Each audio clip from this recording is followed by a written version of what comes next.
Good morning and welcome to Unfiltered Vision News, bringing you the news unfiltered Monday through Friday, 7 to 9 a.m. Eastern. My name is Dr. Ashaki Noni Nichols, and I will be your host. Thank you so much for joining us here this morning. And Patty Cakes is up with us this morning, and she says, Grand Rising founder, Grand Rising to you too. Hope you are doing well. Well, let's get into it. It is Friday. It is our Prayer with Friday, and today is where we pray cover and Thanksgiving going into the weekend. And we have a lot to pray for. We have a lot to be grateful for, but we also have a lot to stay prayerful about, right? Yes, our government is back open, but it's just until, you know, the end of January next year. So I know with that going into the holidays, people might be a little tense and on edge. And, my husband and I, our plan is to just, forego holidays this year. We're going to just forego it. We're going to spend time, with family, but we're not going to be running around and shopping and spending because at this juncture, people have shown us how much they really don't care um, about the American people nor the consumers, really. They really have shown us their hand as far as the heart of how they feel about us, right? Before, I guess consumers thought, okay, this is a beneficial relationship. Like you make things, I buy things, I'm able to prosper because of what I've purchased from you, and you're able to prosper because I've given you over, my earnings, right? Nah, they just don't care. They really just have shown us how much they do not care. It's like, yeah, there'll be somebody else to buy our stuff, even if you go away. Like, that's their attitude. So I'm like, "Okay, cool, bet. Well done. I'm just not gonna participate." That's just me. Now, there might be other people out there that still choose to, run out and buy everything up and do all these things, but I'm like, "Really? Sit back and think about what just happened and how much you were shown during this." I will call it a temporary crisis, right? But during times like that, it really exposes people's hearts and it shows you who they really are again and how they really feel. So yeah, if you want to partake and participate, hey, I do not hold it against you. But I just know for our household, we're gonna hold off. Okay. And Minnesota Fat says, oh, sorry. Thank you. You didn't say anything, but you did repost the stream and you're joining us this morning. So thank you so much for joining us here. So right now we're going to start out with our kids corner. And decided to do something a little different. I came across this child's video just explaining the government shutdown and just kind of what went on. So for any of our young listeners out there, I just want you guys to, be able to get a better understanding of what just happened. Kitchen and see a bunch of grown-ups looking really worried and talking about something called a government shutdown. They're using big scary words and shaking their heads like something terrible is about to happen. But what does that even mean? Today, I'm going to explain what really happens when the US government shuts down like you're 5 years old. And by the end, you'll understand why adults get so worked up about it and what actually changes in your everyday life. Here's what you need to know. A government shutdown happens when Congress can't agree on a budget, so the government runs out of permission to spend money. Most government workers get sent home without pay, and lots of services stop working. National parks close, passport offices stop processing applications, and some websites go dark. But essential services like police, firefighters, and air traffic control keep on running. Your daily life mostly stays the same, but the longer it goes on, the messier things get. It's expensive, disruptive, and basically a giant political standoff that ends up costing more money than just keeping things running.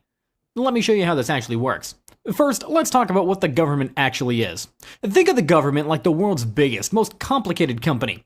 The company has millions of employees, and their job is to run the entire country. Some work at national parks, making sure that the trails are safe and the bathrooms are clean.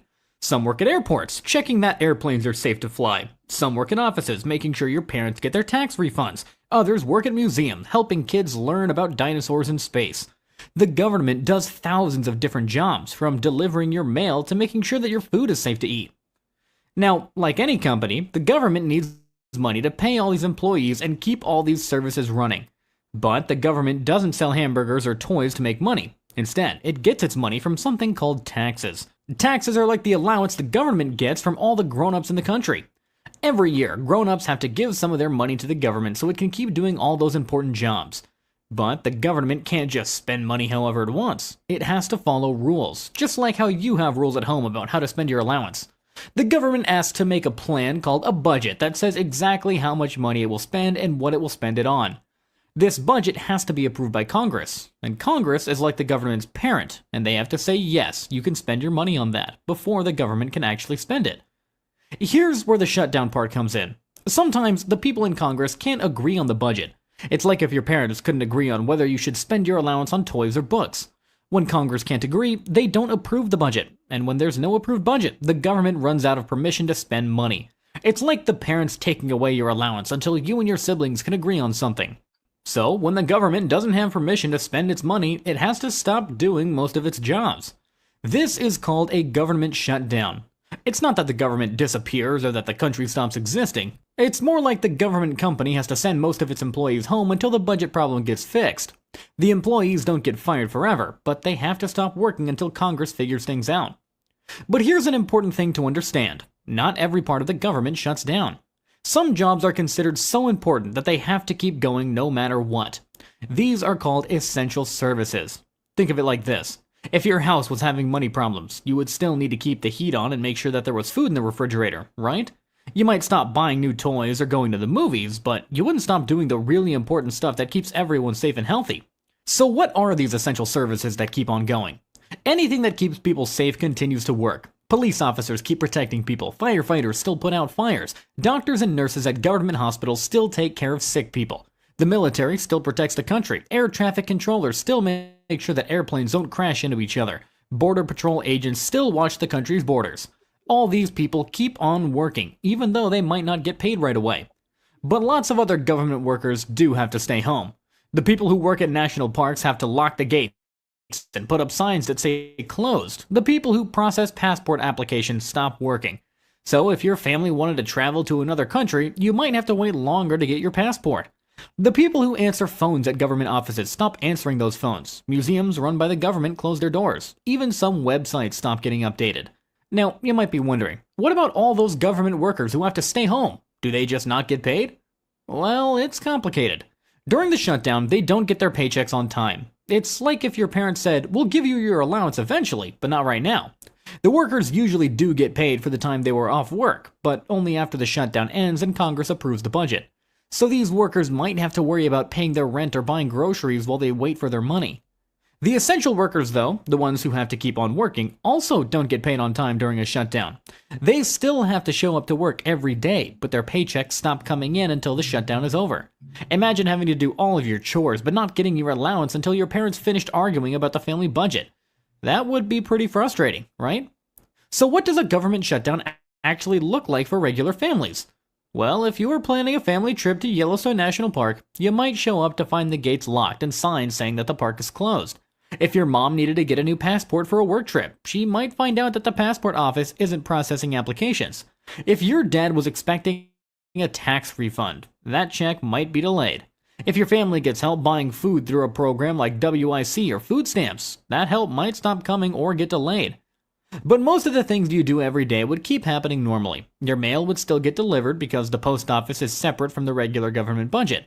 Your school would still be open because most schools are paid by the state and local governments, not the federal government. The traffic lights would still work, the grocery stores would still be full of food, the electricity would still work, and your favorite TV shows would still be on. Most of the things that make up your normal day wouldn't change at all. However, the longer a shutdown goes on, the more problems start to pile up. It's like if you stopped cleaning your room. For the first few days, it might not seem like too big of a deal. But after a week or two, things would start getting pretty messy and uncomfortable. Government shutdowns work the same way. A short shutdown might just be inconvenient, but a long shutdown can start causing some serious problems. For example, if the shutdown goes on for weeks, some of the essential workers might start calling in sick because they're stressed out about not getting paid. Food inspectors might not be able to check that the food in the stores is safe. Scientists might have to stop important research projects. Small businesses that work with the government might not get paid for work that they've already done. Court cases might get delayed, and housing assistance might stop. The problems multiply the longer that the shutdown continues. The people who are supposed to fix this mess are the members of Congress. They're the ones who have to agree on a budget so the government can start spending money again. Usually, they eventually work something out, but sometimes it does take a while. It's like when you and your siblings are fighting about what movie to watch, and your parents have to step in and make a decision so everyone can just sit down and enjoy the movie. During a shutdown, there's usually a lot of pressure on Congress to fix the problem quickly. Government workers start complaining about not getting paid, families get upset about closed national parks, businesses that work with the government start losing money. The news talks about it constantly. Eventually, this pressure usually forces Congress to make a deal and pass a budget, even if it's not exactly what everyone wanted. Sometimes, Congress passes what's called a continuing resolution. This is like a temporary budget that says, okay, we still can't agree on everything, but let's just keep spending money the same way we did last year until we can figure this out. It's like your parents saying, we can't decide on a new allowance system right now, so let's just keep doing what we did last month until we have time to talk about it properly. The weird thing about government shutdowns, though, is that they often end up costing more money than it would have to just keep running the country the way that it was before. When workers come back after a shutdown, they usually get paid for all the time that they were off, even though they weren't working. The government also has to spend extra money to start everything back up again. It's like if your parents made you stop all your activities for a week, but then had to pay you extra fees to re-enroll you in everything. The whole thing just ends up being more expensive and more complicated than keeping things running normally. Different shutdowns, though, have lasted different amounts of time. Some have been just a few hours or even a couple days. Others, though, have gone on for weeks. The longest government shutdown in US history actually lasted for 35 days, from December of 2018 to January of 2019. During that shutdown, about 800,000 government workers either stayed home or worked without pay. National parks were closed, tax refunds were delayed, and many government services stopped working. Some workers went to food banks because they couldn't afford groceries. It was a mess. Now, you might wonder why Congress lets this happen if shutdowns are so expensive and disruptive. Well, sometimes politicians use shutdowns as a way to try to get what they want. It's like if you refuse to clean your room until your parents agree to let you stay up later on weekends. You're using something that affects everyone to try to get your way on something else. Politicians sometimes refuse to approve a budget unless they get changes to laws that they care about. It's really not a very nice way to negotiate, but it does happen. The thing is, government shutdowns have become more common in recent years. They used to be really rare, but now it seems that they happen more often because the two main political parties have gotten better at using them as a weapon against each other. It's like if you and your sibling used to be able to agree on what to watch on TV, but now you fight about it every single time because you've both figured out that the other person will eventually give in. Most people, including many politicians, think that government shutdowns are a pretty dumb way to run a country. They're expensive, they're disruptive, and they don't really solve the underlying problems that caused the budget disagreement in the first place. It's like burning down your house because you can't agree on what color to paint the kitchen. The problem is, once politicians start using shutdowns as a tool, it's hard to stop because nobody wants to be the first one to give up that power. Some other countries have found ways to avoid this problem, though. In many places, if the legislature can't agree on a budget, the government just keeps spending money at the same levels as the previous year until they can work something out. It's like having a rule that says if you and your siblings can't agree on what to watch, you just keep watching whatever was on before until you can make a decision. This prevents the whole system from grinding it to a halt every single time there's a disagreement. So, let's recap this whole government shutdown adventure. The government is like a giant company that needs permission from Congress to spend money. When Congress can't agree on a budget, the government has to send most of its workers home without pay. But essential services like police and air traffic control keep on running. Your daily life mostly stays the same, though things like national parks close and some government services stop. The longer it goes on, the more problems pile up. It ends up costing more money than just keeping things running, and it's basically a political weapon that most people think is a terrible way to run a country. Now go forth and impress the grown-ups with your newfound knowledge of political dysfunction. Just don't try this shutdown strategy with your own allowance. Yeah, I thought that was actually a really cute way to explain what happened. And sometimes when you explain things from a child's perspective, you realize how silly we are as grown-ups. Like, what are we doing? We look ridiculous. Yeah, you look ridiculous. You really do. And Sassy Lady, thank you so much for joining us this morning. It's Bud McKenzie says, good morning to everyone. Good morning to you. And Walter Mason says, morning, family. Thanks for keeping us in the know, founder. Absolutely. You are welcome. Yeah, like I said, when I came across that video, I said, you know what? That's a good explanation because, the video said one thing that stood out to me is that the shutdown is being used as a weapon. And they said that not in those words, but they did say, you know, this is uh, something that we're going to use as leverage, right? That's using it as a weapon. And in my opinion, I think members of Congress should be penalized when they try to use this as a weapon against the people and when it starts to harm people. And they know it is, because guess what? This isn't winning you any points. But see, here's the deal: people will hope that you forget, because there's a lot of people out here like, I can't believe you caved. Okay, look, the ACA funding was going to end in the end of December, period, regardless of a CR, regardless. Okay. What they were asking for was pandemic level spendings. Why are we going back to pandemic level spending? Okay. When we're already suffering inflation, and we shouldn't be putting more money behind a system, the Affordable Care Act, that's not working. Fix the Affordable Care Act. Fix it. You guys had enough time. You had over 4 years to fix it, but you decided to wait till the last minute and then blame other people for the work that you're not doing. Then you want to weaponize it against all of us? We need to remember who these people are. We need to remember their names, their faces, all of House and all of Senate. I'm telling you, it's wild. But that's what they're doing. That's what they're doing. They want us to all get on board emotionally. Yeah, we need to stop that. If you don't go and do your job, and stop being emotional about everything. I'm exhausted. Okay. I really want to see some grown-ups do grown-up work. I'm waiting. Yeah, my question is pending. It's crazy. Anyway, let's set the mood, right? Because this is Prayer with Friday. So we're definitely going to get into our, I should say, it's a prayer, but it is a request, right, from God, and how to honor God with our bodies. So, God, please help my mind, protect my thoughts. God, help me to fix my thoughts on what is true and honorable and right and pure and lovely and admirable. So I will think about things that are excellent and worthy of praise. God, please help my ears to listen to your voice. God, help me to be quick to listen, slow to speak, and slow to become angry. God, protect my eyes from sin's damage. God, I make a covenant with my eyes not to look lustfully. God, please speak life over my mouth. God, set a guard over my mouth. Lord, keep watch over the doors of my lips. God, help my hands to serve generously.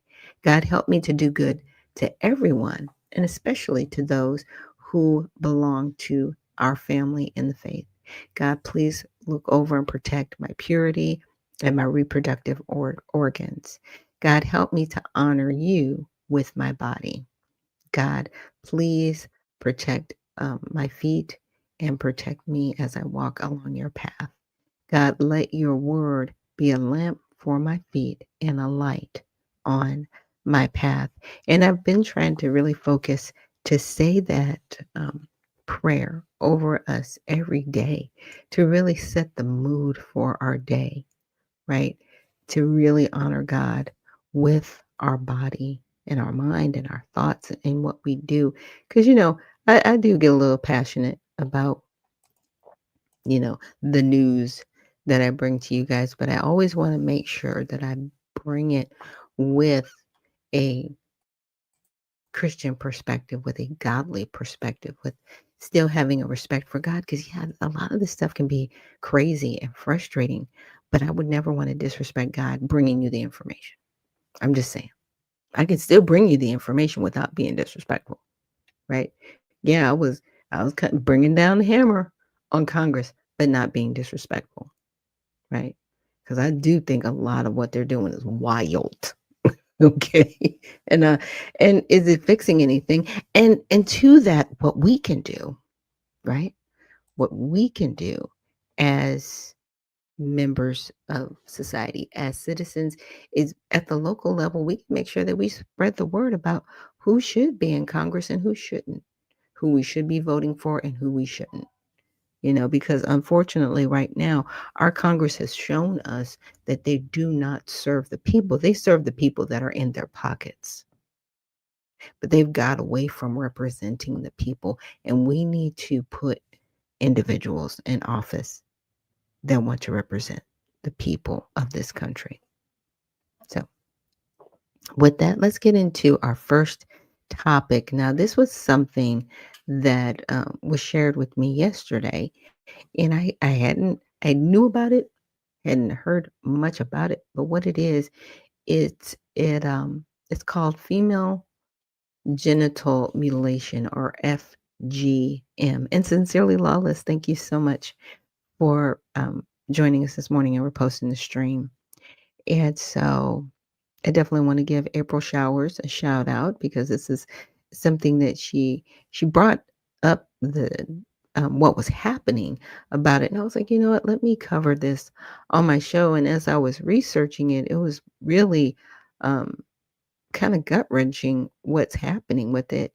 Oh, and Sincerely Lawless says, Happy Friday, founder. Happy Friday to you too. And as Dr. C likes to say, Happy Friday. um, so let's check this out. So it's a history of FGM, the legislation in the US. We're not going to go over all of this. I will definitely share this link with you, but I just wanted you guys to understand what FGM is. And if you hear this term, so, female genital mutilation is an internationally recognized as a human rights violation and a form of gender based violence, often carried out to control women and girls' sexuality. In the United States, an estimated 513,000 women and girls have undergone or are at risk of FGM. Now, here's the thing. It didn't originate here, originated somewhere else. But then we brought people over here, or they came over here from other countries, and now they're doing it here. That's that's a problem. Okay. And this is why I think people are really strong on immigration. The thing about it is this: if you are from another country and you want to be a citizen of the United States, obviously you should do it the right way, right? Assimilation, our laws, rules. You are willing to give up your citizenship from another country to become an American citizen, right? You give that up to be over here. Got it. Now, refugees are a little bit different because they're escaping somewhere, so they're coming over here. So they may not go through the same process as somebody desiring to be over here. They're just fleeing. Okay. Asylum seekers are supposed to go to their nearest country of origin, but some of them came here, right? We learned that during the past administration, that some people just came straight here seeking asylum. But those that are refugees and seeking asylum, they may not necessarily want it to be here, but they're here, and they did not go through the same integration process as those who wanted to seek citizenship and give up their citizenship from another country. Yeah. So we're dealing with that kind of mentality. So I just wanted to set the stage for that. So Equality now began campaigning against FGM in the United States in 1996, following the detention of Fuzia Kasindia, I'm probably butchering that, a 17-year-old girl fleeing FGM and into marriage in Togo. Her landmark asylum victory established that FGM could be grounds for gender based persecution under the U.S. legal system. Since then, Equality Now has advocated for stronger legal protections, highlighting emerging cases, including the 2017 U.S. versus Negrella prosecution, where a doctor was charged with performing FGM on girls in Michigan. Now, this was happening in America. This man was doing this. Disgusting. Equality Now joined other groups in filing an amicus brief in the case, which drew national attention when a judge ruled the federal FGM law unconstitutional. Yeah, because it's not us. Ooh, telling you, gets me hot. So this ruling spurred congressional action, and in 2021, So we went from 1996 to 2021. So this is like almost 30 years. Okay. The Stop FGM Act 2020 came into force, reaffirming federal authority to criminalize the practice. Equality Now also supported the formation of the U.S. End FGM/C network in 2018 and was part of the inaugural steering committee of the network. Like I said, I will make sure that this link is in the repost of the stream for the broadcast today. And Uncle Coolwater, thank you for joining us this morning. Uncle Coolwater says the Somalian Africans in America are the ringleader of this unethical disrespect practice to little girls. Wow. Yeah, it like this is not us. And that's the problem. A lot of these people, they bring them with them over here, right? Now I'm going to share with you guys a video and then we'll get into how should I say a little bit more. I did a little bit of research with Grok just to get the background on this and how, it's really affected the United States. Now, I do want to preface this this video might be hard to watch for some. So, just disclaimer up front if you this might trigger you basically in a emotional way, right? So if you have little ones that you do not want to watch this, make sure you kind of maybe mute the volume and use closed caption so you can still read the words across the screen without the visuals.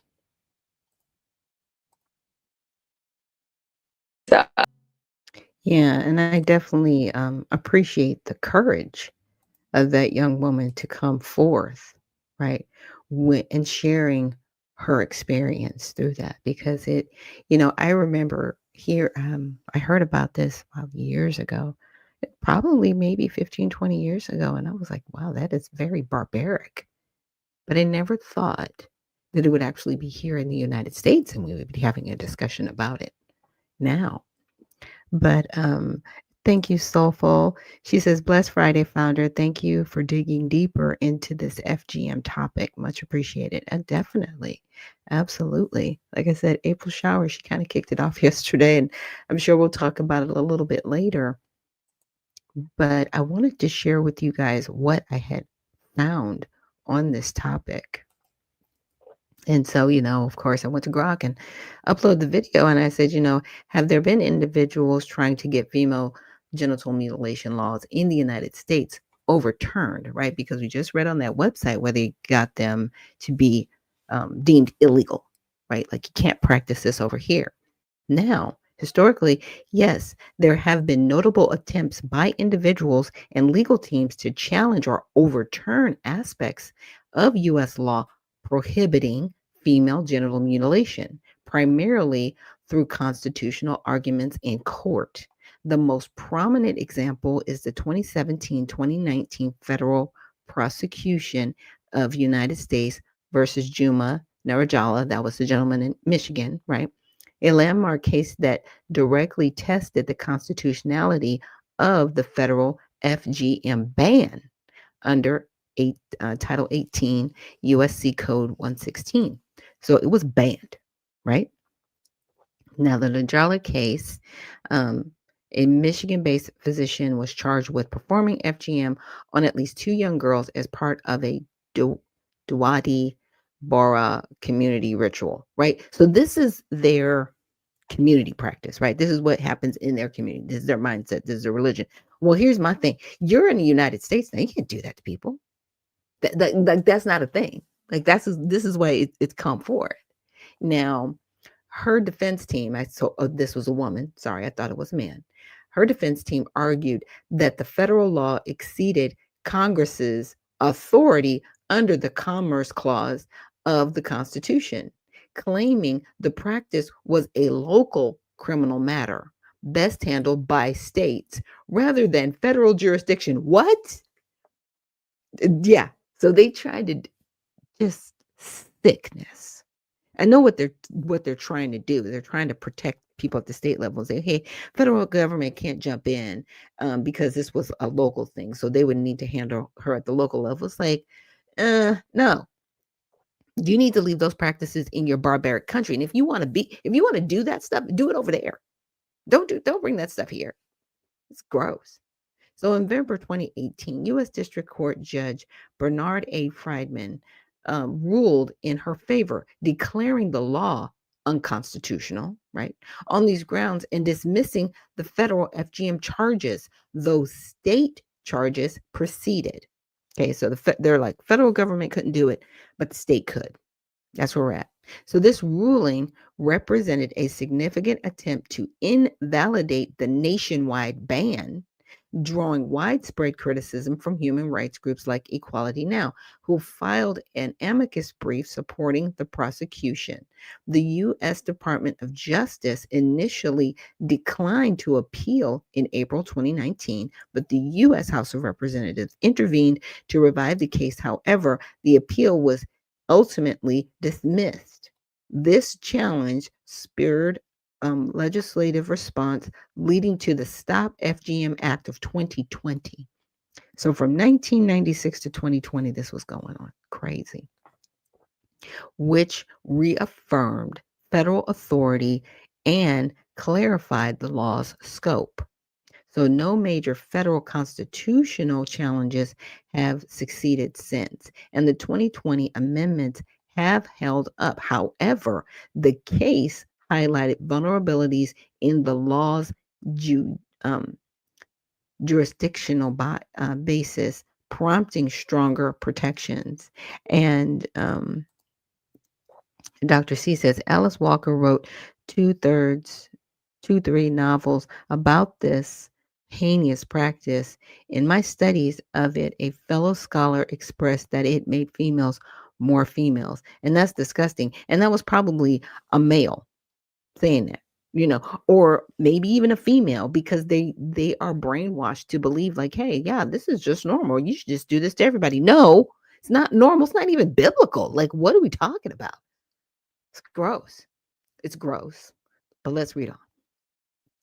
So recent efforts involving conflation with gender affirming care. So see, this is their way back in to make this stuff doable. Do you know what I mean?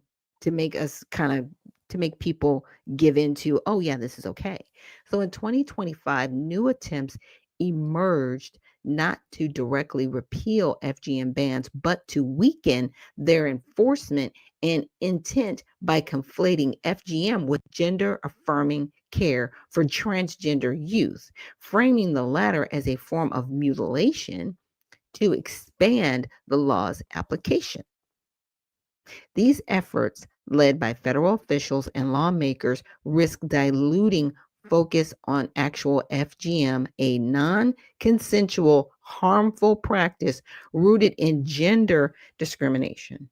By misapplying anti FGM statutes to consensual, medically supervised treatments, Equality Now has actively opposed this, arguing it undermines survivor protections and anti FGM progress. So it's crazy. So now they're using the cult, right? This affirming care, and it is cult like behavior because it is inhumane to do this to anybody, period.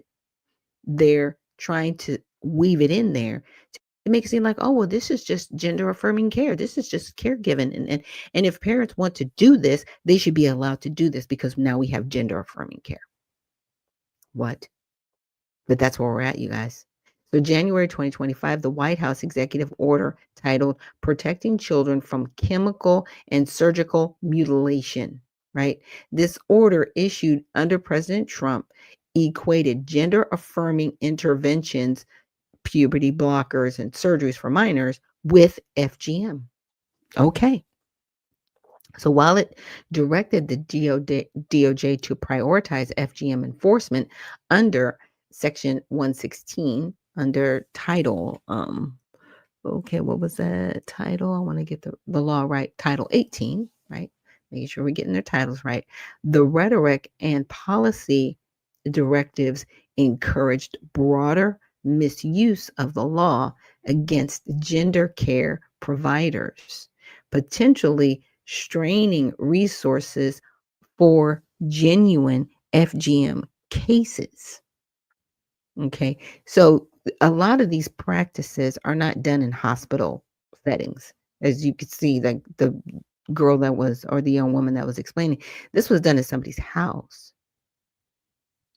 So if somebody, brings their daughter to the hospital and they're like, okay, what happened to them?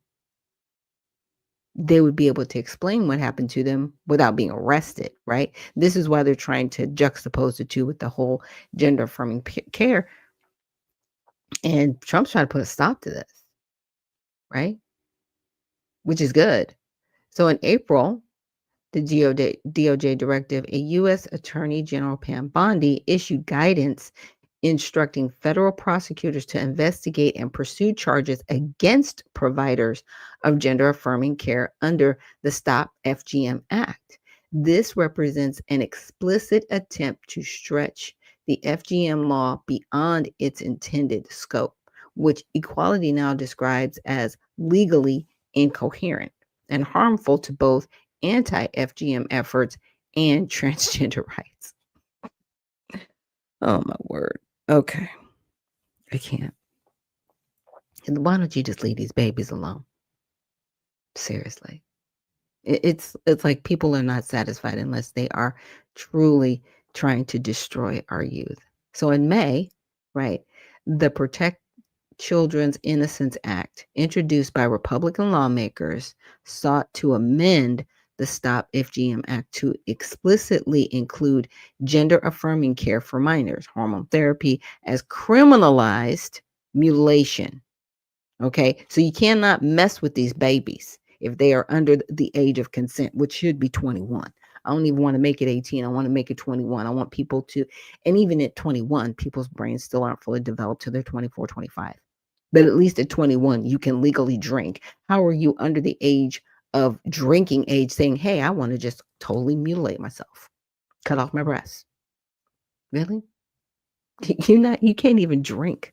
You can't even drive in most cases, but you have enough coherency to, yeah, it's crazy. Though it stalled in committee, it exemplified organized efforts to repurpose anti FGM laws for anti trans agendas, right? So these 2025 actions stem from conservative advocacy groups and policymakers building on broader cultural debates, but they have faced pushback from medical bodies, American Medical Association, and human rights organizations. No successful repeals have occurred at the federal level, and state FGM laws in place in 41 states as of 2023. So people have done this, have not faced documented repeal challenges, though 9 states still lack specific bans.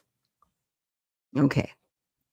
Wow, it's crazy. Like we it, it's crazy to me that we're having these conversations here in this country because this is not even something that we do. That's something that y'all do over there. And these are the questions that need to be asked people. Do you believe, like, it should be on a questionnaire? And people that believe in certain things should not be allowed to be citizens of this country. I'm sorry, no. Get out. Get you and your family away from us. We do not want to subscribe to that. We do not want that cancer here. It's a cancer. It's crazy. So overall, while direct overturn attempts like the inaugurals were rebuffed by new legislation, the 2025 conflation tactics illustrate ongoing indirect pressures that could erode the law's effectiveness without formal repeal. For the latest developments, monitoring sourcing, Equity Now is recommended as they continue advocating for clear survivor-centered protections. It's crazy. Oh, and Dr. C, what she had shared, she was saying it was a female and a Black American female. Yeah, it's this is insane to me. that we're even having these kind of conversations, but we got to have them, right? Because somewhere along the line, we just lost it.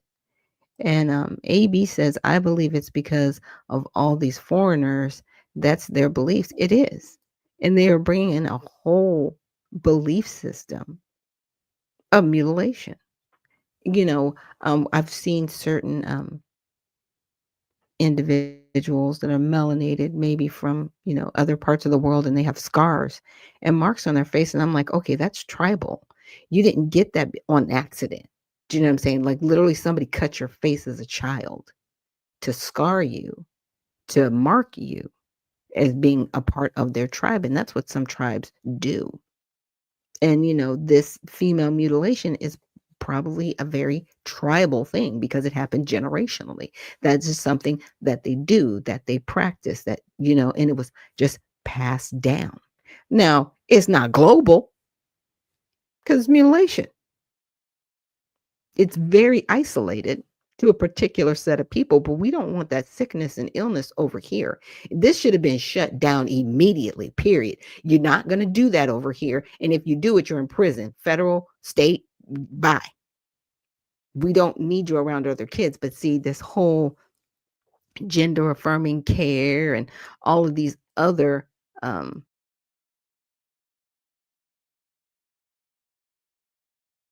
to the point where people are accepting certain things, right? Because you got young men lining up to be castrated, thinking they can be females. You can't. You will never be a female. You will never have ovaries. You will never produce ovum because your body doesn't do that. Your body produces sperm.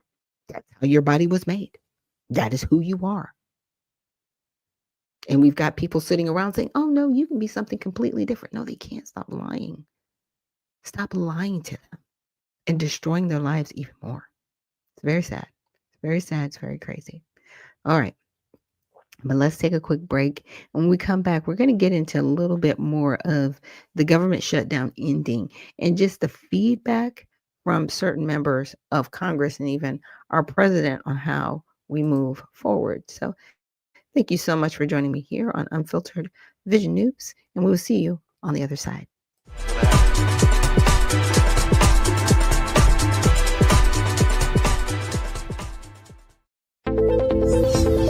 The browsers of today are broken.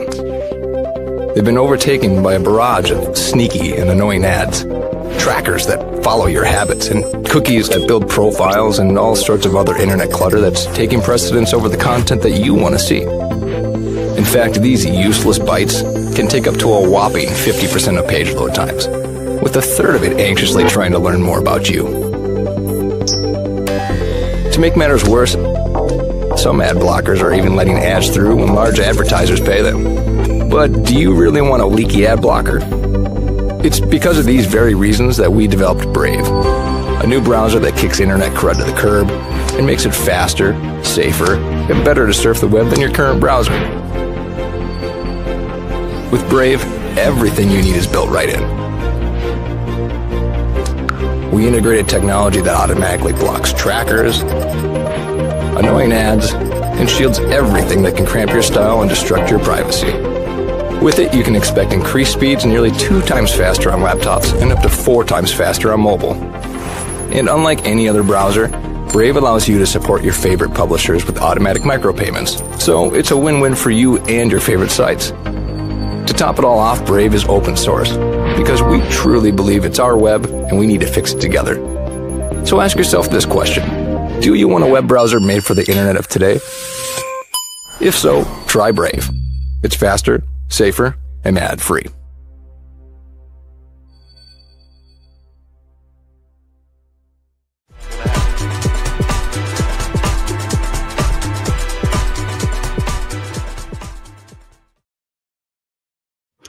Thank you for joining us here on Unfiltered Vision News, bringing you the news unfiltered Monday through Friday, 7 to 9 a.m. Eastern. My name is Dr. Ashaki Noni Nichols, and I will be your host. Thank you so much for joining us this morning. So in the last segment, we were talking about female genital mutilation, which is very disheartening that it's even going on here in the United States. But I do pray that that is something that ends and that we can get that sickness and illness out of our country, along with the other mutilations that are going on with our children and even adults here in this country. Just setting ourselves up for depopulation is just not a good thing. It's not a good thing. And so with that, we're going to move on. I came across a video with Al Green. Now, Al Green, I want to say he's a representative House representative in Texas. He's been around for a long, long time. And it's very interesting, his take on the shutdown and his perspective on it. And, it's very telling of the Democrat Party and where they're at, where they're going. And I hope you guys take his words into account with the video that I showed you earlier, that little children's video that kind of explained the shutdown and, the nuts and bolts of it in a very easy way. So you can just kind of see through the conflation happening here with Representative Green. The government out of the healthcare issue and sending the money straight to the American people. Would you support that? Is that a fix for this ongoing problem? Well, Republicans used to call that redistribution of wealth. Someone ought to ask. Oh, wait. I'm sorry. That's redistribution of wealth, giving us our tax dollars back. Instead of giving them to the insurance company, that's a redistribution of wealth. But I need you to hear and listen to what he's saying. Okay? Just ride with me for a second. Is this redistribution of wealth when you take money from the American people? By the way, those are tax dollars. Those are tax dollars. This whole fiasco has been one episode of pretense on the president's part that the money is coming from China and other countries, while in fact it has been coming from many of the business people in this country and some of the consumers in this country. So those are tax dollars. And what he's saying to people is, I'll take your tax dollars and give you some of your tax dollars back. I find that very offensive. You shouldn't take them in the first place under the guise of saying that they're coming from another country. That's an insult. Are there any bipartisan discussions being had on a fix to this issue? Because the premiums are just skyrocketing under Obamacare, and they will continue to do so. Is there an alternative solution being discussed here? Leader Jeffries and Democratic leaders have indicated consistently that they are amenable to negotiation. They've said it since day one and before, because this could have been negotiated before they brought the stealthy, filthy bill to the floor. And that's what's coming from the Senate. It is stealthy and it is filthy. It is not clean. It is not a clean CR. So they could have negotiated before now, but they choose not to, and the they means the Republicans. If they choose to negotiate, fine, let's do that. But don't choose to have us capitulate and then call that having been a negotiation. No, capitulation is take it or leave it. Negotiation is give and take. They're willing to take, but they're not willing to give. So do you think, how are you going to vote tonight? Shouldn't we have the government reopen so that we can have these negotiations and these discussions? The government never should have closed. They have the House, the Senate, and the presidency. So let's not talk about reopen. Let's talk about why they closed it in the first place. But it's the Democrats who continue to vote to keep it shut down. Well, the Republicans have another option.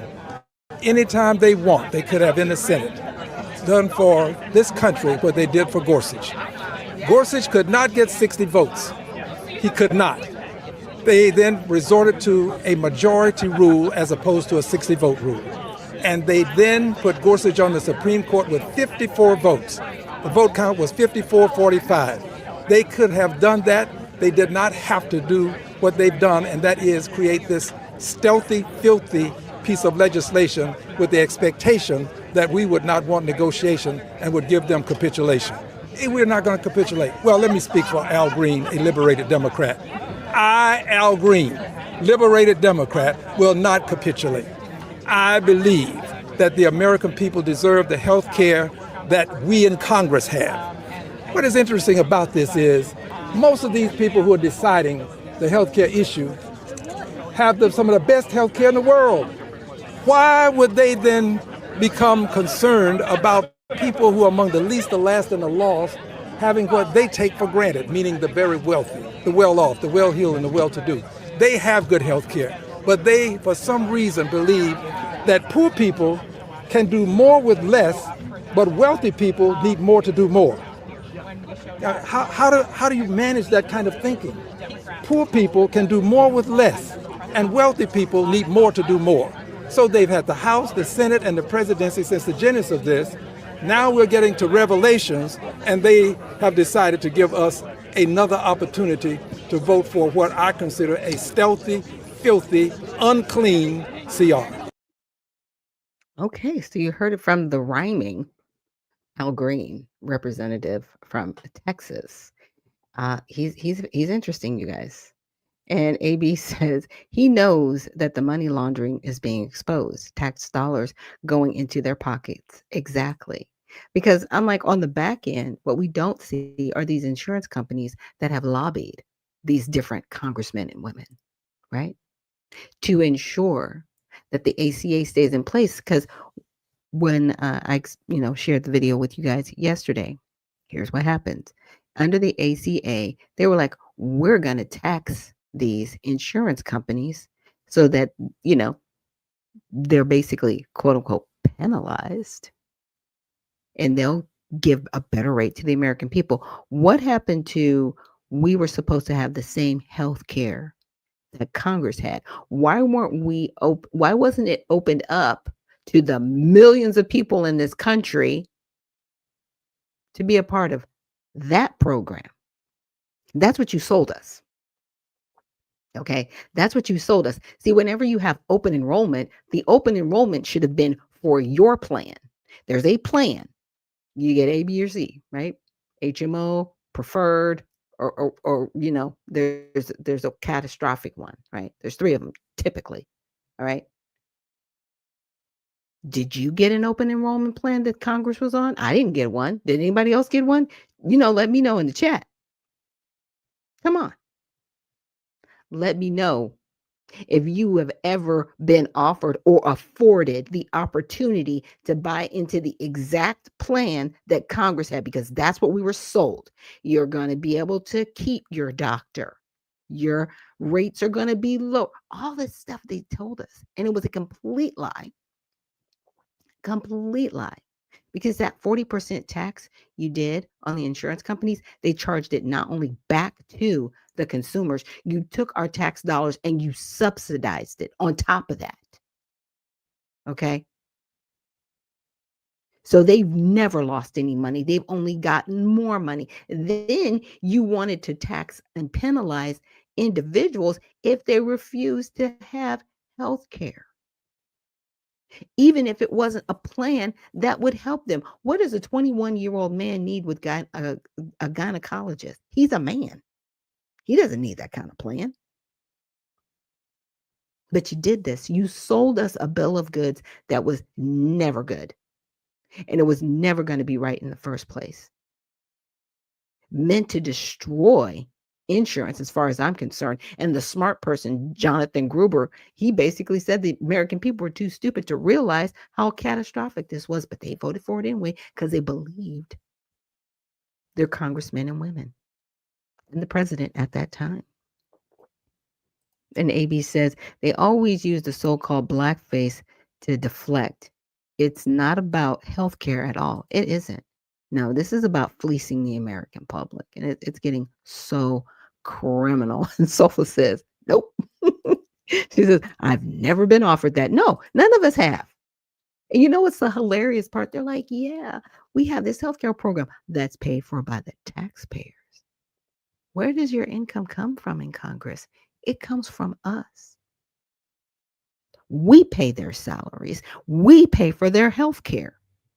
But we don't get to participate in that health care with our money. What I find hilarious is when he was talking about how you can't just, that's a redistribution of wealth to give taxpayers their money back. Are you going to give them all their money back? Really? This is why the 16th Amendment needs to be completely abolished. No more income tax. I don't care. If the federal government completely implodes, that's fine. Because see, states have states' rights anyway. We should be governing ourselves anyway, according to our states anyway. The federal government has gotten too big, and now they think they lord it over us, is what they do. And it needs to stop. I'm over it. Okay. Stop taking my money and abusing us, because that's what's happening. But you know what? President Trump had a counter to this. So let's listen to him signing. Now, the audio gets a little bit wonky and it's cut a little bit, but they didn't cut it and clip it to where it made a different conversation. So I just want people to realize that when you see the different angles and you see the adjustments in the audio. What has taken place, because we've seen how good government can be and how bad. For the past 43 days, Democrats in Congress shut down the government of the United States in an attempt to extort American taxpayers for hundreds of billions of dollars for illegal aliens and people that came into our country illegally, from gangs, from prisons, from mental institutions. They wanted to pay them $1.5 trillion, which would have really hurt our healthcare businesses and our recipients at levels never seen before. Today, we're sending a clear message that we will never give in to extortion, because that's what it was. Many others, unions and non-unions. Over the past 7 weeks, the Democrats shut down this cost the country $1.5 trillion, this little excursion that they took. Now, just to explain again, the reason why they needed 60 votes is because this was a finance bill. This was a finance CR. Had it been for what Al Green had shared, right? He was like, yeah, if they wanted to pass, Gorsuch, but that was for the Supreme Court. That was not a finance situation. Yeah, they used a nuke. That's what they call it. They call it the nuclear, voting power. When they have a smaller majority that doesn't reach 60 votes. But this was finance. And according to their statute, even says you can't do the nuclear option with finance. You have to have the 60 votes. So that they're just trying to uphold what's in place, because I would not want the Democrats to have a small majority and be like, yep, we're going to nuke it. We're just going to push this horrible finance bill through on the American people. No, that's why that's there, to make sure that people are actually doing what they're supposed to do, right? That we don't shut the government down. So I'll continue. Republicans never wanted a shutdown and voted 15 times for a clean continuation of funding. There's never been a time when one or the other party ever didn't sign a continuation. It's just a continuation, not a big deal. It's a continuation, and we'll talk later. A record high for the people that have 401ks. And also, I want to over the past 7 weeks, the Democrats shutdown has inflicted massive harm. They caused 20,000 flights to be canceled or delayed. They departed so many times, so late. People were hurt so badly. Nobody's ever seen anything like this one. This was a no-brainer. This was an easy extension. But they didn't want to do it the easy way. They had to do it the hard way. And they look very bad, the Democrats do. They deprived more than 1 million government workers from their paychecks and cut off food stamp benefits for millions and millions more Americans in need. They caused tens of thousands of federal contractors and small businesses to go unpaid, and the total effect of the damage their antics caused will take weeks and probably months to really calculate accurately, including the serious harm that they did to our economy and to people and to families. So I just want to tell the American people, you should not forget this. When we come up to midterms and other things, don't forget what they've done to our country. I also want to, so with my signature, the federal government will now resume normal operations. And so with my signature, the federal government will now resume normal operations, and my administration and our partners in Congress will continue our work to lower the cost of living, restore public safety, grow our economy, and make America affordable again for all Americans. Again, disaster known as Obamacare, and I've had I think, great support. I've even had Democrat support. And I'm calling today for insurance companies not to be paid, but for the money, this massive amount of money, to be paid directly to the people of our country so that they can buy their own health care, which will be far better and far less expensive than the disaster known as Obamacare. And I've had, I think, great support. I've even had Democrat support. Didn't sign a continuation. It's just a continuation. And it's an honor now to sign this incredible bill and get our country working again. Thank you very much. Yeah. Sorry for the video jumping all around, but the one part of it that I wanted to get to was where he talked about, he said he wants the money to go back to the American people and not these insurance companies. And see, that is all the ACA did. The ACA literally diverted money to the insurance companies, and it made it seem like, oh, cool. Under this, we're all going to have the same health care as the members of Congress. This is great. No. You diverted our tax dollars to the insurance companies and made us pay for it not once, but twice. And the reason why I say twice is because they jacked up the prices 40%, right? Insurance companies did. So that's one level. And then you subsidized it, right? You subsidized them.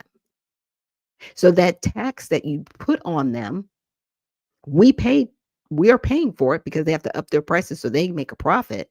Okay. So we, the taxpayers, are paying for it on that once. And then you're subsidizing it. So we're paying for it twice. This is criminal. That law put in place is criminal. It needs to be abolished completely. You are just fleecing the American people. And we're just standing back like we're supposed to just like deal with this. It's so crazy. So crazy. And Michonne says, backdoor dealing during crisis. Absolutely.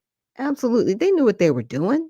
They always know what they're doing because they always know to what extent they can do it. And then they take advantage of us, the American people, right? As if we're going to forget about all these things that we're doing. And we can't forget. We cannot continue to allow, members of Congress to do what they're doing, because at this point, it's not even hurtful. It's just disgusting, in my opinion. You know what I'm saying? Like, it's just to a point where I'm like, what? Why are you doing this? And why are you doing this to us as the American people? Right? Why are you doing this to us?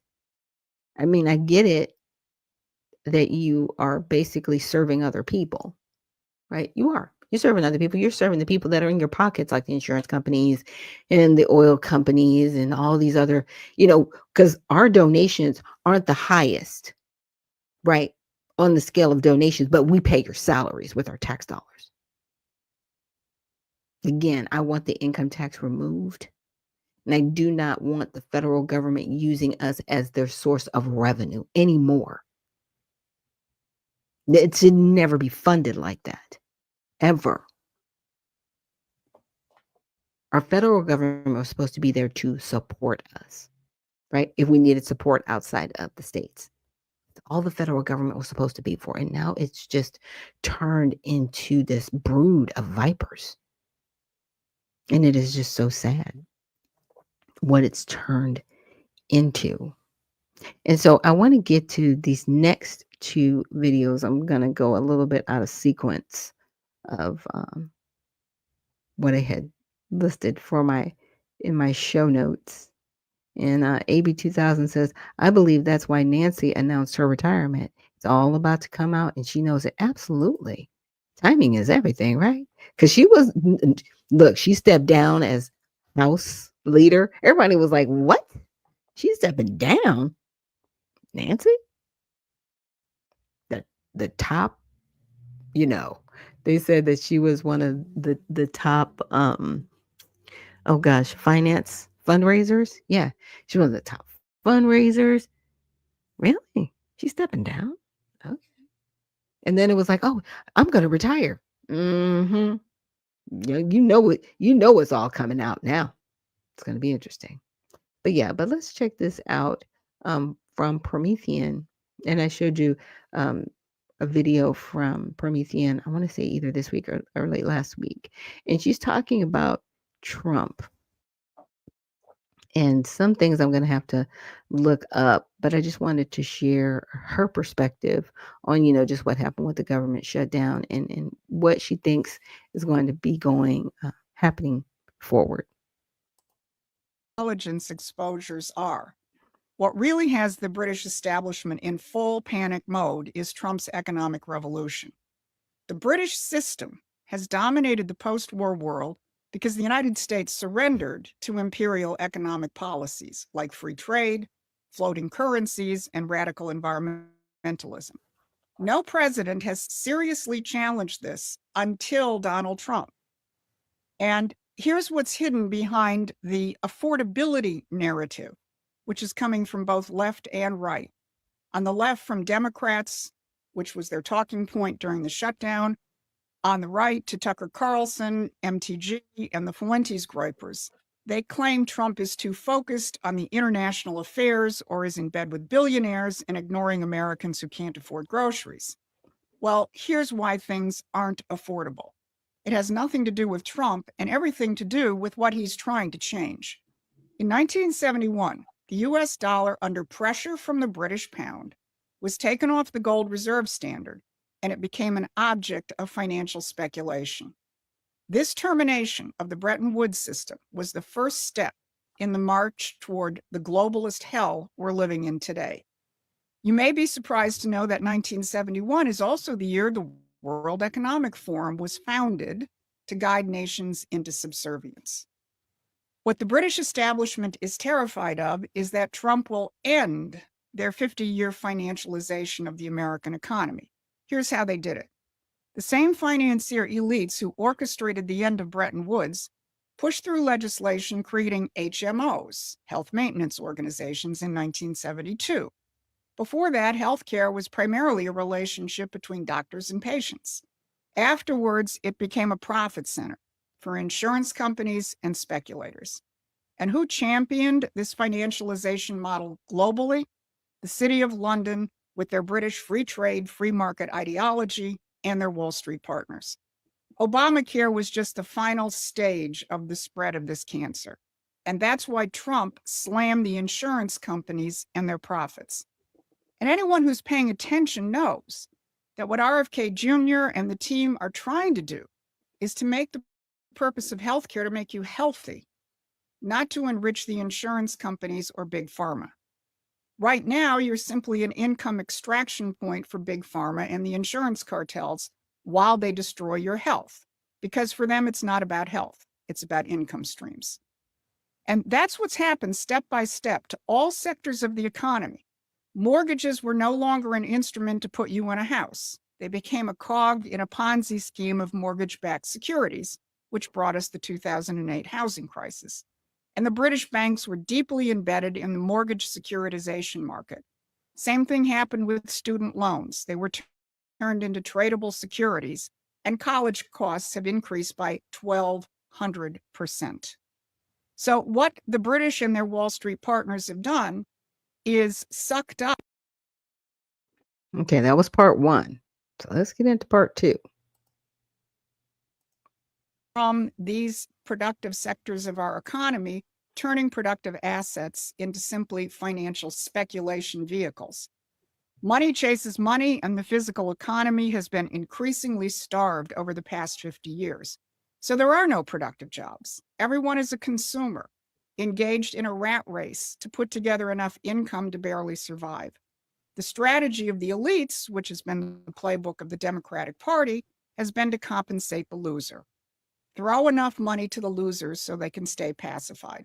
The old Republican Party strategy was to play inside this financialized system and hope that as many lucky ones as possible could join them. Donald Trump is the first president in the post-war period to seriously challenge that by creating an economy based on production, where people will be producers and part of a functioning society which produces and then delivers healthcare, food, energy, and education. That's the importance of his tariffs. and of the extraordinary deals which are bringing $17 to $20 trillion of investment into the United States for production, not speculation. The administration is supercharging many institutions in the government to redirect financial flows into real physical production.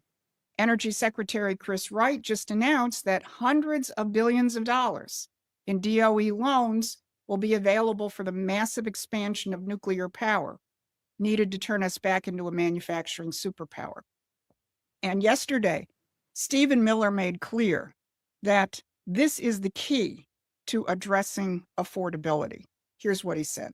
So Thanksgiving meals are going to be 25% cheaper, but President Trump is not content with that. He is fighting to bring down the cost of every single consumer and household good. And the tax bill is going to be a huge part of this, because when we make life more affordable for our companies, for domestic industry, for domestic manufacturing, with 100% expensing, with the largest tax cuts in history, then prices are going to keep coming down. And the president is also making nuclear energy, modern, safe, reliable, clean nuclear energy to power the future. He issued 4 historic executive orders on nuclear energy. America will be the center of the nuclear energy renaissance in this country. And one more thing, Larry, AI. America under President Trump is the AI capital of the world. That's bringing in trillions of investment. That's bringing in millions of jobs. That's raising our standard of living. We are at the precipice of one of the great economic periods in the whole history of this country, Larry. Let me highlight what he concluded there. We are at the precipice of one of the great economic periods in the whole history of this country. Now you understand why BBC executives are resigning and MI5 is panicking over Kash Patel. Trump's economic revolution threatens to turn the United States back into a sovereign producing nation again, not a subject of the rules-based order of the modern British Empire. The British Empire is desperate to keep people trapped in their post-industrial world, a world where your only identity is as a consumer or a loser or a victim. In that world, you're simply angry at Trump because you don't see perp walks or the release of the Epstein files. And that is what is obviously fueling the Nick Fuentes phenomenon among young men. What the British don't want you to realize is that Donald Trump is leading an economic revolution on the scale of the American Revolution itself. And he's rapidly drawing large parts of the world into it as well. You need to be part of that fight. So join Promethean Action as a paying member, and let's finish what our founders started. Because this is what the British Empire has been trying to snuff out ever since 1776. And their panic with BBC resignations and MI5 freakouts over Kash Patel is proof that the revolution is real and we're winning. The more Americans who grasp that we're in the final battle for economic sovereignty, the faster we win. This has been your midweek update. Thank you. Capital. Yeah. So, yeah, that's what's going on. And thank you, Uncle Coolwater, for sending me these videos, just to really get us caught up in what's happening in the background. So I hope sharing Prometheum with you gives you a better perspective. Because when I was listening to her and I watched the videos, I was like, okay, yes, this kind of wraps it up and gives us a better footing. Because have you guys heard about these nuclear executive orders? I mean, when I watched the video, I was like, it was the first time I was hearing about it. I was like, because the news organizations out there, they want to put out things to keep us distracted. We're distracted with Nick Fuentes, as far as I'm concerned. We're distracted with the Epstein files. I'm not saying that the Epstein files aren't important, but it is a distraction, because at the end of the day, and this is what I've always said, if we're not arresting anybody, what are we doing here? You just want us to see all this stuff in paperwork, be like, okay, great. It all came out. Wow. Okay. Who's going to jail or prison? If no one's going, why are we here? What are we doing? It's just like a huge distraction to me, in my opinion. And Cajun Lady says, good morning, with her red, white, and blue hearts. Good morning to you. Yeah, stop it. If you're not going to truly fix this, right, and put these pedophiles in prison, oh, that's right, you can't, because a lot of them are sitting in Congress. in the House and Senate, allegedly. Yeah, you've been protecting this for a long time. Epstein's not new, it's old. And I wanted to share something with Representative Tim Burchett. And he actually did something pretty interesting. Let's check it out. Hey everybody, Tim Burchett. Just left the House floor, and I tried to do a UC unanimous consent of I tried to get the Epstein files, get it straight to the floor, just to cut out all this nonsense, and and the Democrats blocked it, oddly enough. Now here they've had it for 4 years, and they obviously if there's something there about Trump, they would have released it, and now they're all, oh, let's get it out, let's get it out. Well, I just made a motion to bring it straight to the dadgum floor, and they blocked it. So this is politics. It has nothing to do with what's doing what's right. I mean, it's Washington, D.C. to a T. And again, they ought to be ashamed of themselves, but they're probably not. Thank y'all for sending me here. Yeah, I liked him. He's good old boy, literally, probably. I'm not saying that as a slight. I'm just saying he's a country boy. And look, he's not wrong. They had this. So Epstein went into jail, I want to say, when Trump was on his way out, and then he unfortunately passed away. Well, Biden was in office. They never brought up the Epstein files. No one ever finished this. But now it's just a hot little button that they get to keep pushing, right? To upset folks. It's interesting and it's strange, but I wanted to find out a little bit more about this unanimous consent that Mr. Burchett had done.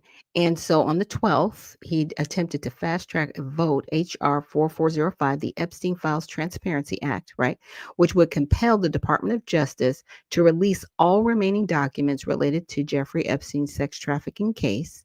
Burchett used a procedural tool called unanimous consent, a House mechanism that allows bills to bypass committee and move directly to the floor for a vote without debate, right? Or a record tally provided no member objects, right? You can just go. Now, the request was ruled out of order by a presiding officer, Republican Representative Steve Womack of Arkansas. So another Republican came against him, citing House Rule 956, which requires prior clearance from bipartisan floor and committee leaderships to prevent floor disruptions. Burchett publicly accused Democrats of blocking the effort by signaling their objection in advance to the parliamentarian, effectively killing the UC motion before it could proceed. This sparked widespread claims on social media and conservative outlets that Democrats were obstructing transparency for political reasons, particularly to shield allies or weaponize selective leaks against figures like President Donald Trump. So Burchett's statements and accusation, Burchett has been vocal about the issue, framing it as Democratic hypocrisy and delay tactic. Key quotes from his recent interviews and post, right? And I just showed you his post, right? But another Republican actually blocked him. So,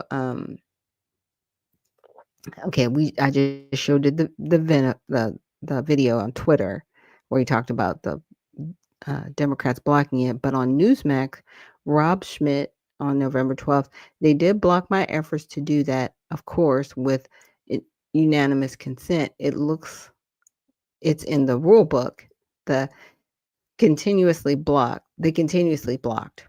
And the reason I did that is because let's just get it out. Let's rip the Band-Aid off. Let's let Americans see what's in that thing. Then why are your own people blocking you? That's all I'm saying. And then on November 13th, Burchett criticized Democrats for cherry picking Epstein-related emails, mentioning Trump from years before his presidency, showing Epstein claiming Trump warned Ghislaine Maxwell against recruiting at Mar-a-Lago. He argued if the files contained anything damaging to Trump, Democrats would have rushed them into the public long ago. And he's not wrong about that. And so it's weird.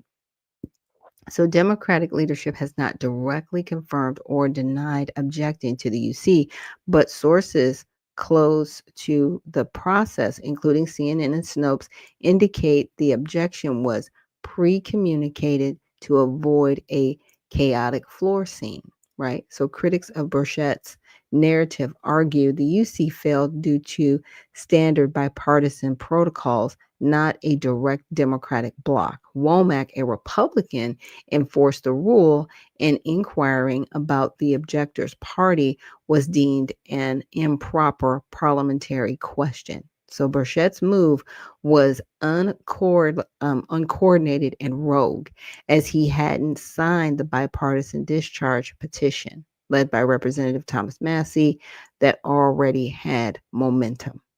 Right. So I'll stop there. But if you guys, want to take a deeper look. But it was just one of those things. I was like, okay, you did it. Was it on them?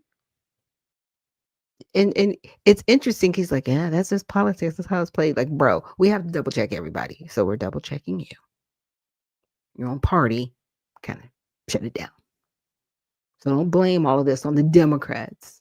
It's not all of them. It's both parties. Okay. It's both of y'all out there just acting crazy. But we know that. We know that, right? Just a mess, And I wish things were better, and that's not to say that they're not going to get better. I'm still holding out hope, right? That things are going to get better, because the more that things are exposed, the better we can be and the better things that we can do as a country. So I don't want to leave you guys just how should I say, not empty-handed, but I just don't want to leave you anybody discouraged, because there's so many things that we can do better for ourselves. And I actually came across this last week, and I didn't get a chance to share because I was into so many other news topics. But I did ask the question of Grok. I said, is Trump trying to put more money into trade schools? And it says, yes, President Trump has actively pushed for increased funding and support for trade schools, also referred to as vocational schools or career and technical education programs, during his second term. So his primary approach has been to redirect billions of dollars from elite universities, particularly Harvard, to trade schools. So, for example, in May of this year, Trump publicly stated he was considering taking $3 billion in frozen federal grants from Harvard, much of it for scientific research, and reallocating it directly to trade schools across the country. He described this as giving money to trade schools all across our land in a Truth Social post. Now, this Robin Hood strategy has extended to other Ivy League schools through settlements. Brown University agreed to pay $50 million over 10 years into workforce training vocational programs in Rhode Island, with similar deals pressuring Harvard, Columbia, and others to fund trade schools as a condition for restoring frozen federal funding. So it was one of those things. The money's going to stay frozen to your schools unless you're going to donate it, right? in short. So additional actions include an April 2025 executive order to modernize workforce programs, explicitly prioritizing skilled trades and redirecting federal funds toward apprenticeships and vocal training, while cutting or consolidating less effective programs, right? Proposals to expand Pell Grants to short-term vocational programs and allow 529 savings plans to cover trade certifications and tools, unlocking roughly $500 billion in potential private funding for trade schools, right? 500 billion, that's amazing. But now, knowing that he has these executive orders to start these nuclear plants, this is part of the reason why he's encouraging people to get back to trade schools, because we're going to need all these people with these trades to build these nuclear power plants. We need people to be educated and skilled and versed in these areas to get us back to independence. And it's crazy how so many people just want us to be independent pencil pushers and button pushers. Like, okay, that's how your life is. You push a button and you consume. In short, I mean, that's where they want us to be at. So critics note that some traditional vocational programs like Job Corps have faced cuts or shutdowns, yes, because they were managed horribly, and direct new federal appropriations for trade schools haven't materialized in budgets. Instead, the focus is on redirection from universities and efficiency reforms, which makes sense. The money's already there. Okay. And it's being used for education. It's not like they're taking it and putting it in defense or putting it somewhere else.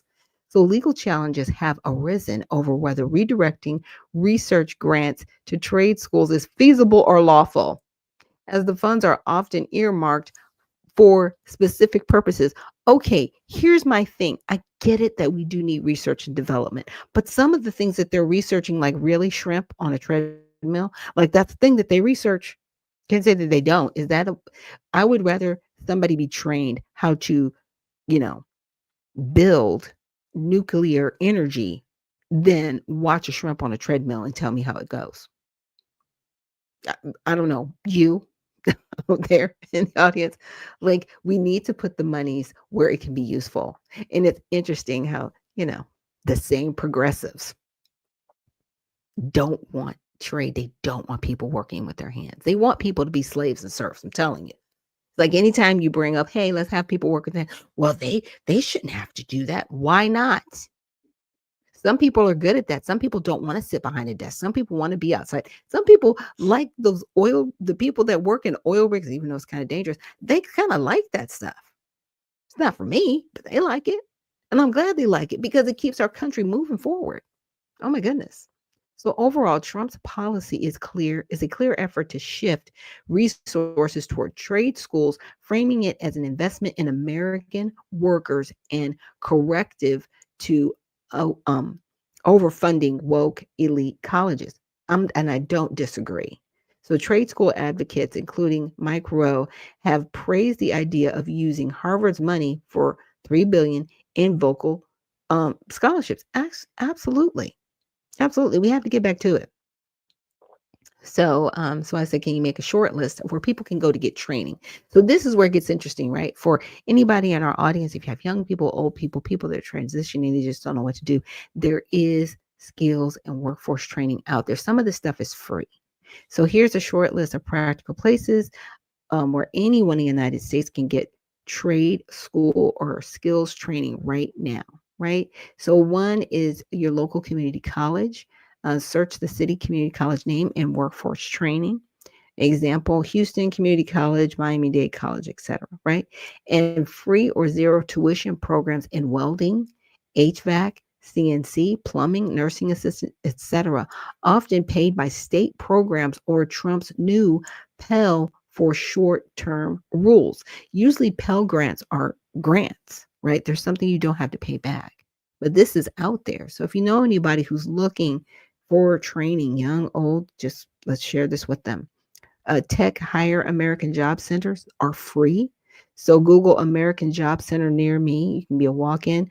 The pay for CDL, IT certifications, machining, solar installer training, etc. Funded by the Workforce Innovation and Opportunity Act. Union apprenticeships, you're paid while you learn. The IBEW electrician.org, UA plumbers, pipe fitters, UA.org, iron workers, ironworkers.org, and 3 to 5 years, zero debt, 50 to 100,000 when you finish. Okay. So you can still earn while you learn, right? In 3 to 5 years, you have zero debt. And on the other side of that, at the minimum, you're earning 50,000 to 100,000 when you finish. And the good thing about these skills that anybody learns, especially when you're doing the apprenticeships in the plumbing and electrician and iron workers, those are skills that no one can take away from you. And you can start your own businesses and having a union to back you, right? Mike Rowe's Work Foundation, Mike Rowe, ROWE works.org, apply for trade school scholarships, and they gave out 7.2 million in 2025 already. Okay. And then we have Job Corps, 16 to 24. Job Corps is still functioning. Now they have had to reorganize, right? Because it wasn't being managed properly, but they're still open. And they were, threatening to shut them down. So jobcorps.gov, they give room, board, and training $100 a month stipend. Welding, carpentry, CNA, heavy equipment, culinary, and they have over 100 campuses available all over this country. Tesla start, Toyota, TEN, and Ford ACE. Factory paid EV auto tech training, 8 to 16 weeks. They hire you after that. Okay. So in less than 16 weeks, like at 4 months, roughly.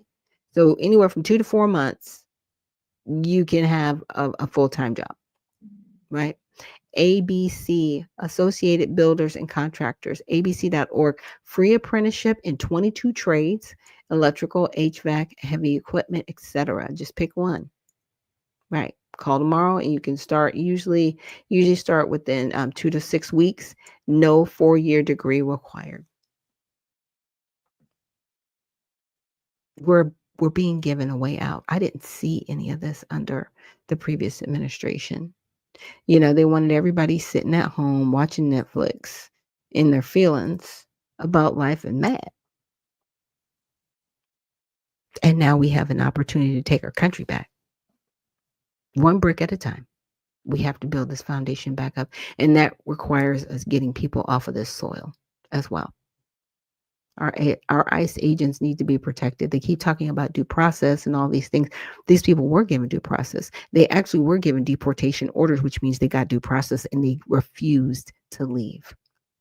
So these ICE agents that are risking their lives, because now you've turned the whole public against them in certain instances, they're fighting to remove people to keep us safe here. But you would have us believe that they're just disappearing people. No, they're not. These people actually did get due process. They actually went through our court and legal system. And now they want to kind of play the word games with detention, right? They want to say, well, you can't detain them. Okay, can't detain them. Then how am I supposed to deport them if I can't detain? That's right. Yeah, we'll get into a little bit more of that next week. But that's kind of where that's where they are. They're desperate to destroy this country. Desperate. And we have to continue to pray that God is going to help rescue us from underneath this. Because when you turn your back on God, it's not that he removes his hand. It's not that. It's just that there are times when, as any father would discipline his children, I have to let you kind of go through this and learn your lesson. And there's nothing I can do until that lesson is learned. So we can either do this God's way or the hard way. That's all I'm saying. Yeah, we got choices. He loves us. He does not want any hurt or harm to come to us. But if there are those of us out there that have completely turned our back on him, there's nothing he can do. Like, you don't want my help. Yeah, we have to remember that part. And AB says, I believe this is why. Oh, yeah, we said that about Nancy. Yeah. And Michonne says, while Kamala sends FDIC to India, talk about distractions. I know, right? Just so many things going on in our world. But you know what? The one thing I'm grateful for is that we have prayer. We do have God. And God, I know God loves us so much and that he wants us to be successful in all things, regardless. He truly does. it's really up to us of where we're going to stand, right? And what we are going to do.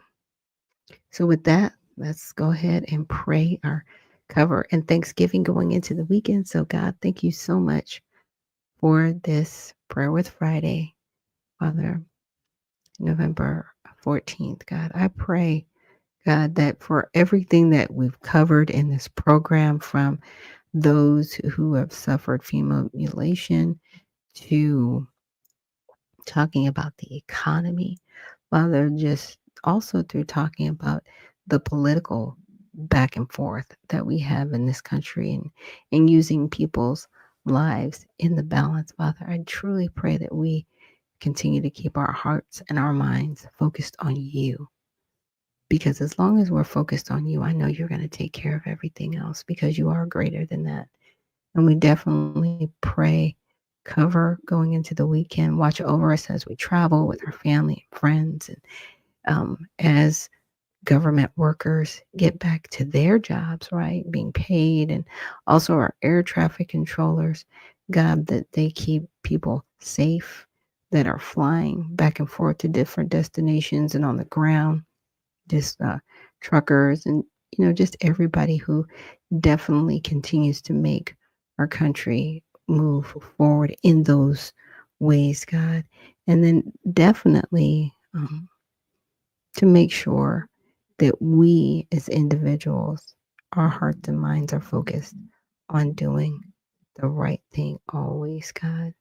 We're so grateful for everything that you have done for us. I'm so grateful that you did, work on the hearts of individuals to get the government moving forward again for the American people. And I do pray that they figure out this whole thing with the Affordable Care Act and they abolish the act. That's my prayer. That they abolish it, or at least put in measures to truly protect the American people. God, because right now the American people are not protected and they're being harmed. But I do know one thing, that you are greater than any of us, God. So we're grateful for that. And we're just really praying that you can help continue to lead and guide us and help our hearts turn towards you and not away from you, so that we can truly have your blessing, God. It's in Jesus' name we pray and give thanks. Amen. So with that, guys, thank you again for joining me here on Unfiltered Vision News for this Prayer with Friday. And with that, remember, stay well, stay focused, and stay unfiltered.